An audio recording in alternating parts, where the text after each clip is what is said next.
ہم صاحب آپ کا ترجمہ البیان یہ سن رہی تھیں خاتون، انہوں نے کہا کہ اس میں جب آپ نے بتایا ہے کہ روزہ جب ابتدا میں واجب کیے گئے، فرض کیے گئے، تو اس وقت یہ رخصت تھی کہ اگر کوئی شخص نہیں رکھ سکتا تو فدیہ دے دے، لیکن یہ رخصت ختم کر دی گئی وَلِتُكْمِلُوا الْعِدَّةَ کے الفاظ سے۔ تو پھر جب قرآن نے ایک معاملے کو ختم کر دیا تو آج پھر ہم کس اصول پہ کہتے ہیں کہ کوئی شخص اگر روزہ نہیں رکھ سکتا، اس کے ہاں کوئی بیماری ہے یا اس کے اندر کوئی طاقت قدرتی نہیں ہے تو وہ فدیہ دے دے؟ جب قرآن نے نل اینڈ وائڈ کر دیا تو دوبارہ سے ہم وہ رخصت کیسے سامنے لے آتے ہیں؟ نہیں، انہوں نے غالباً اوپر سے پڑھا نہیں ہے، اوپر پوری بات بیان ہو گئی تھی۔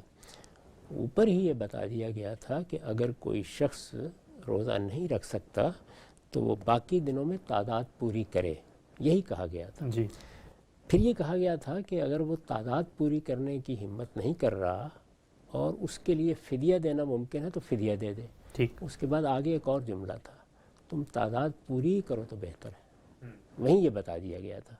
آخر میں صرف یہ کہا گیا کہ تعداد پوری کرنا صرف بہتر ہی نہیں ہے بلکہ کرنی چاہیے تمہیں، اللہ چاہتا ہے کہ تم یہ تعداد پوری کرو۔ ٹھیک، یہ پوری بات ہے۔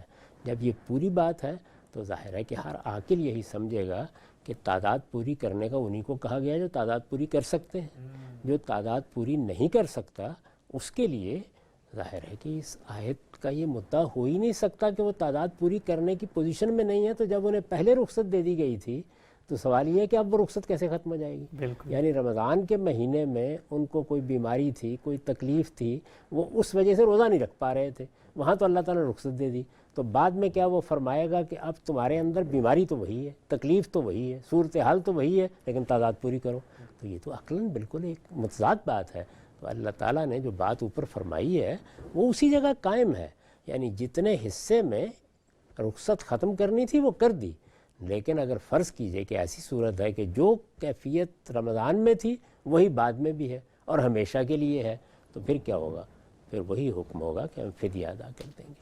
اسی لیے تو اس کو رہنے دیا گیا ہے تاکہ اس سے استدلال کیا جا سکے، اور اس طرح اللہ تعالیٰ نے بتایا ہے کہ جب وہ کسی چیز کو مشروع فرماتے ہیں تو اس میں کیا کیا حکمتیں ہوتی ہیں جن کا لحاظ کر کے مشروع کرتے ہیں، کس تدریجی طریقے سے لوگوں کو اس پر عمل کے لیے آمادہ کرتے ہیں۔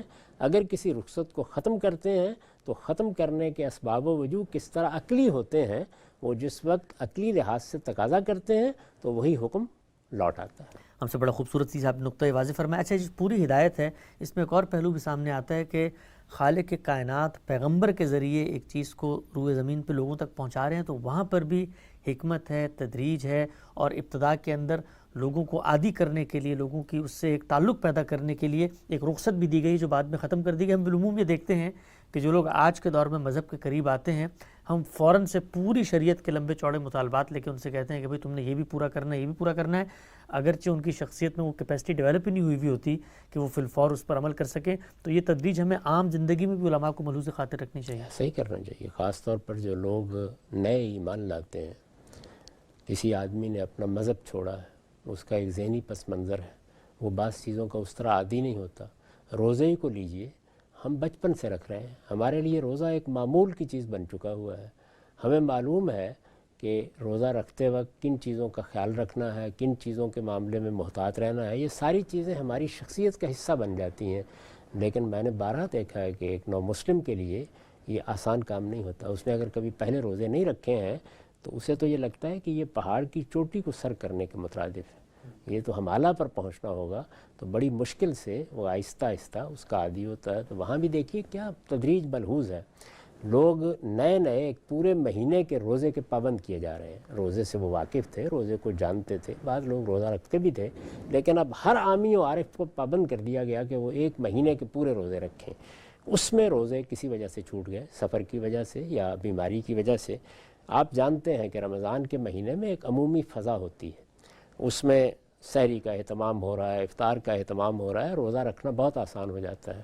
لیکن بعد کے دنوں میں روزہ رکھنا اتنا آسان نہیں ہوتا۔ 12 ایسا ہوتا ہے کہ روزے چھوٹ گئے ہوں تو آدمی خیال کرتا ہے کہ اب کیسے پورے کرے گا۔